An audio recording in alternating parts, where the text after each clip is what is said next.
Welcome back to the Deep Dive. Today, we are undertaking, a very specific mission.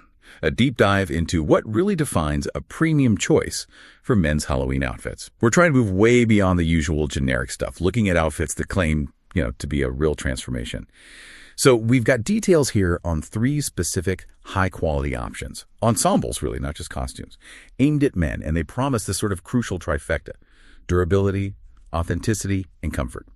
Our job today is to kind of strip away the marketing hype and figure out what actual, maybe technical or material nuggets make these choices a so-called smart investment. Exactly. We need to set the analytical lens right now. And that lens is focused squarely on the value proposition, especially, in the context of something temporary like a costume party.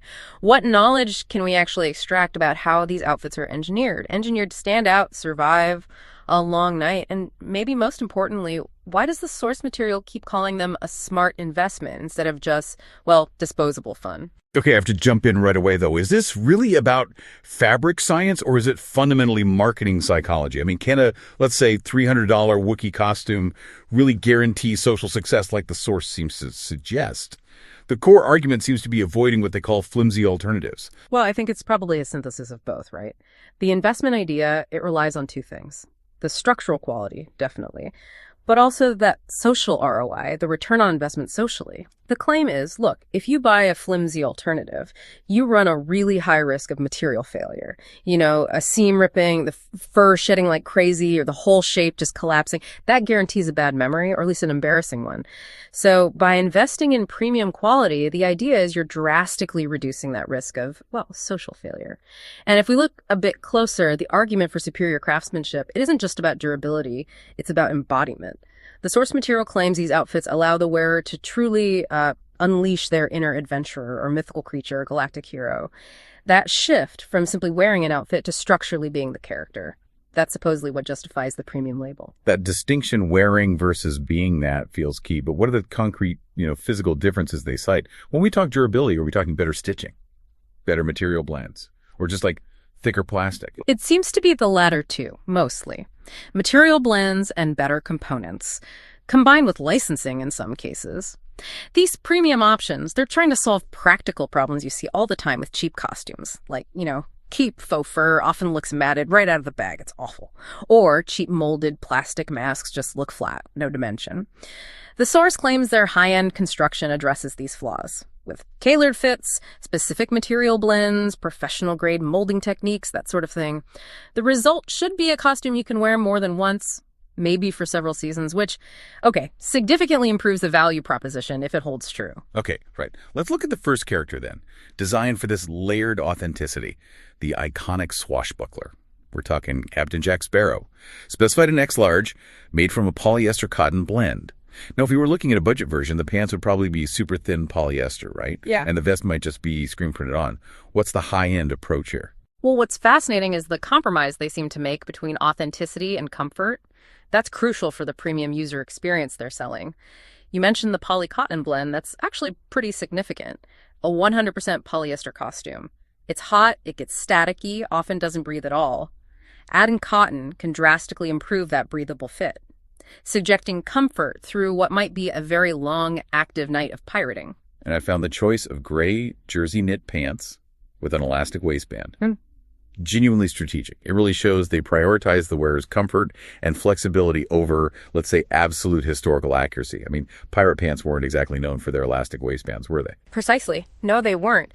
The source material is basically acknowledging that while the look must be accurate enough, the user actually needs to move, sit down, function like a normal person. So the durability isn't just in, say, the jacket's antique silver buttons. It's built into those functional elements, too. The elastic waistband, maybe secure ties somewhere, and the material choice itself resisting tearing when you move. And if we connect this back to the psychological benefit, the layered authenticity, having all the pieces, it acts as a confidence booster. By providing everything, the weathered brown jacket, the tricorn hat, the woven vest, it minimizes that anxiety of, oh no, I need to find accessories. Yeah. You buy the ensemble and you immediately embody a character known for wit and adventure, making it, potentially, an easier entry point to social interaction at a party. That makes sense.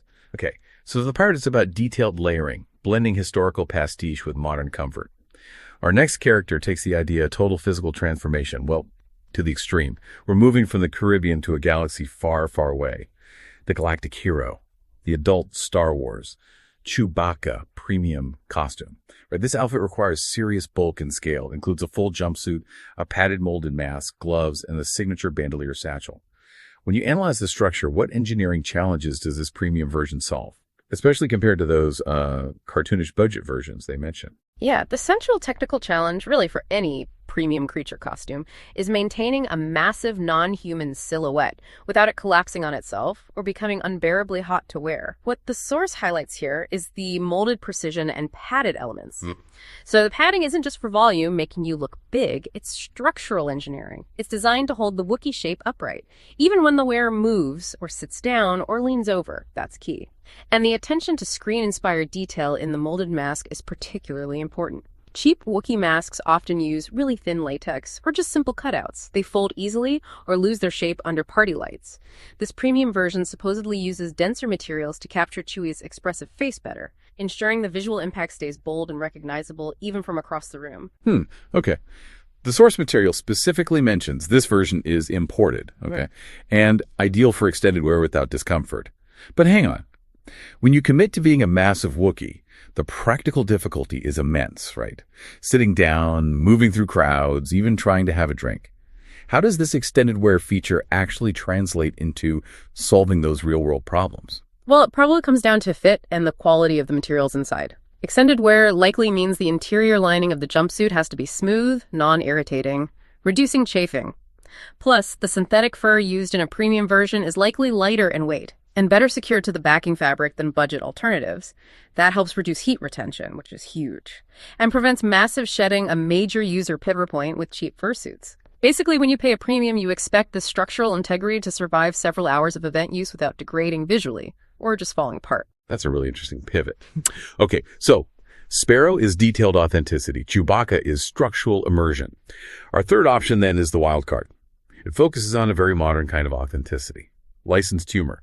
We introduced the Sasquatch costume, the Jackling's plus-size 2X version, clearly built for that larger-than-life persona based on those famous beef jerky commercials.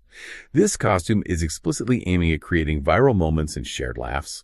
It's relying totally on a specific, recognizable pop culture reference that messes with Sasquatch ads.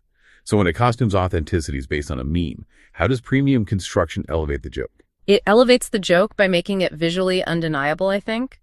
The premium analysis here focuses heavily on the quality of the faux fur and the structural padding. Cheap Bigfoot costumes often use thin, kind of ratty fur that immediately screams low effort or sad. This licensed version requires a high-quality, long brown faux fur that looks massive and, well, healthy, not threadbare. And we need to look at the engineering of the padding again, especially the noted padded shoulders. A successful Sasquatch, for the joke to land, has to look muscular and intimidatingly massive, not just, lumpy.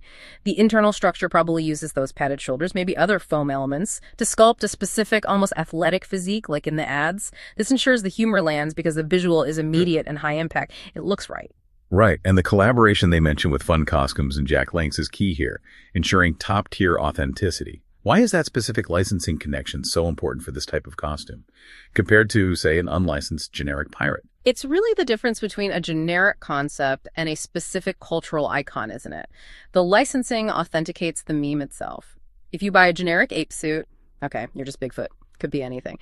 If you buy the Jack Lanks version, you are that specific Sasquatch from the ads, which immediately signals a shared cultural understanding to everyone who recognizes it. And it targets that viral, shareable moment the source talks about. The licensing guarantees the specific color, the fur texture, the physical engineering needed to match that beloved commercial character, something unlicensed competitors just can't promise. Okay, so wrapping this up, what does this all mean? We've looked at three wildly different personas here, the cunning pirate, the loyal Wookiee, and Bigfoot the prankster. But they seem to tell a unified story about the premium consumer and the marketing strategy behind these outfits. Yes, I think we can synthesize the defining features of premium based on these sources by looking at the psychological need they seem designed to fulfill. The strategy seems to market to maybe three distinct consumer types, or at least mindsets. First, there's layered authenticity. That's the Sparrow type. For the wearer who values detailed, maybe historical-ish accuracy, but combined with modern, hidden comfort like those elastic waistbands to maximize their confidence. Second, you have structural immersion, the Chewbacca approach. This is for the dedicated fan demanding total physical transformation. Here, the premium price pays for complex engineering, the molded masks, the padded silhouettes, all designed to prevent the costume from failing structurally or visually over a long night. And third, there's licensed humor, the Sasquatch model. This seems aimed at the social user who's focused on maximizing crowd-pleasing appeal, getting laughs. Here, the investment guarantees that specific licensed quality, the right padding. That turns a simple joke into a high-impact, instantly recognizable viral moment. Right. And to connect back to you, the listener listening to this, the underlying insight seems to be that choosing one of these high-quality ensembles is really about radically minimizing your risk. Minimizing the risk of social failure.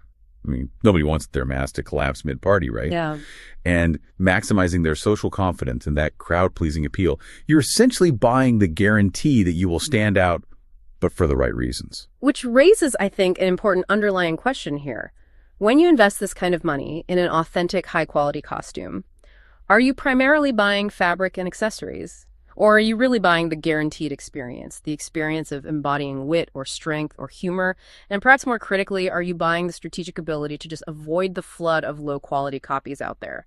Absolutely. The decision becomes less about what you wear and maybe more about the quality of the interactions you expect to have while wearing it. Thank you for joining us on this deep dive into what makes a costume an epic outfit and maybe even a smart investment. Yeah. We hope this helps you secure your perfect choice for whatever event you have planned. And here's a final provocative thought for you to mull over.